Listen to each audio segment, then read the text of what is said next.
Welcome to The Explainer. Today, we are breaking down a corporate comeback story that is so ruthless, it honestly makes Steve Jobs' return to Apple look kind of polite.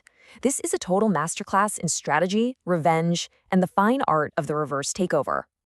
So, the final act of our story, it's happening right now in what the market is calling the ice cold winter. And believe me, it's a period of absolute carnage for Singapore's entire restaurant scene. To set the stage for you, picture this: a giant, a brand that seemed completely indestructible, the Providor, just collapses overnight. After 13 years, its doors are sealed shut for good, and this sends this shock wave of fear through the entire industry. Right. So in this brutal environment, this is the final act of a 5-year power struggle, and it ends with one of the most brilliant, most savage counterattacks in corporate history. It's a story about a founder who is cast out, publicly humiliated, and basically left for dead, only to come back as the conqueror. Okay, let's dive into this. Our story actually begins 5 years earlier, and it starts with a founder who is at absolute rock bottom. Her name is Gekpang. And this, right here, is where her incredible comeback story kicks off. So having lost absolutely everything in the pandemic, Gek has to start over from scratch. I mean, from zero. She's working this dead-end job in a noodle factory. But even there, she's scouting talent. She finds these twin photographers who could make cheap noodles look like a Michelin star dish. And then she pitches this wild dream to a finance whiz named Aiden Wong. And just like that, her comeback begins. And you know what? The partnership was perfect. Gek was the soul, right? The visionary who could build a brand that people just fell in love with. Aiden, on the other hand, he was the financial architect, the invisible hand building this unshakable corporate skeleton. Together, they launched Surrey Hills, and it just absolutely explodes. But with that kind of rapid growth came a near-fatal mistake. A crisis that created a perfect opening for a predator, one who was hiding in plain sight, just waiting for the chance to hijack the entire company. It was a catastrophic oversight. A manager bought a product from Australia that had hemp in it. Now, in Singapore, an ingredient like that could get the entire company shut down. Instantly, Gek was staring down the barrel of total legal annihilation. So, seeing this potential disaster, the main investor, Taka Jewelry, got totally spooked. They immediately triggered their put option, which is basically a corporate eject button, demanding their money back and just running for the exit. The company was literally on the verge of collapse.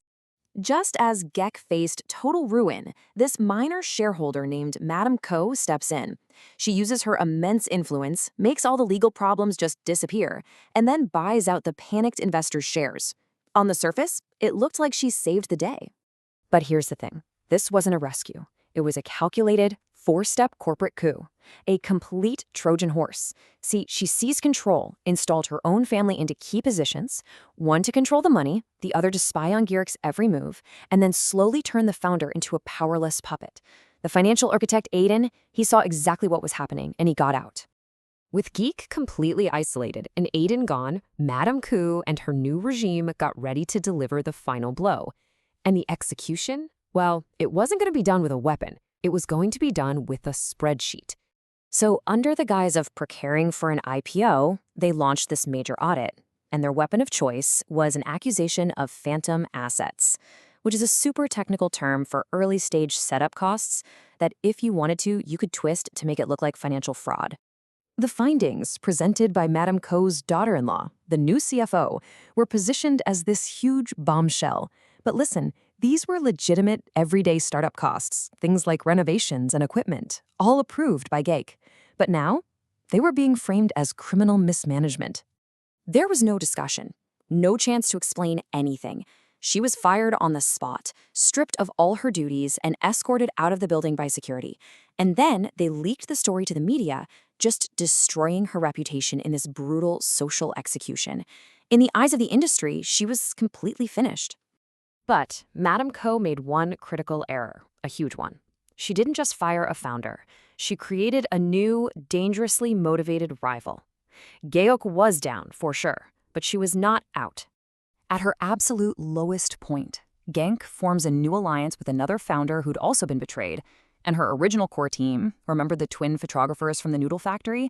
They immediately quit Surrey Hills and flocked right to her side. The soul of the brand was back together, and they were ready to build again. Madame Co was furious that Geck would even dare to rise again, so she launched her final kill shot, a lawsuit demanding Geck personally repay $800,000 for those so-called phantom assets. And the timing was just perfect. It was designed to bankrupt her right before her new cafe, Cloud Field, could even open its doors. Just as despair was setting in, the door opened. And it was Aiden, the original financial architect. He's now a vice president at a top private equity firm. And let me tell you, he was not happy about how his work had been twisted. And this is where the genius of the counterattack really begins. Aiden brilliantly turns their own weapon right back at them. He uses the exact same financial systems he built for Surrey Hills to prove every single expense was legitimate. And he completely dismantled their claims in court. That $800,000 nuclear bomb they launched, he turned it into a dud. Okay, so with the lawsuit neutralized, Geck's new venture, Cloudfield, launches. And it's a massive success. And that brings us back to today, the iced cold winter of 2026, where the final act of this incredible corporate drama is about to unfold. So while the market collapse was crushing competitors, for Geck and Aiden, it was the perfect storm. Surrey Hills, now totally soulless without its founder, was just hemorrhaging money. As Madame Co started to panic, Aiden strategically announced Cloudfield's massive expansion. The pressure was just too much. Madame Co was forced to sell Surrey Hills at a humiliatingly low price. And now, for the final twist. The mysterious buyer, it wasn't a stranger. It was Geck. She walked back into the very office she was thrown out of, not as an employee, but as the new owner. This was a reverse takeover far more ruthless than Steve Jobs' return to Apple. I mean, he was invited back. Geck forced her enemy into a corner, waited for them to bleed out, and then bought back her own creation with her own money. Her message was crystal clear. You guys handled the paperwork, but now I'm here to resurrect the soul. So the crucial point here is this. Geck Peng's story. It shows that in the brutal cycle of business, the true survivors don't just weather the winter. No. They use the storm itself to clear the board and set the stage for their own triumphant and absolutely undeniable return.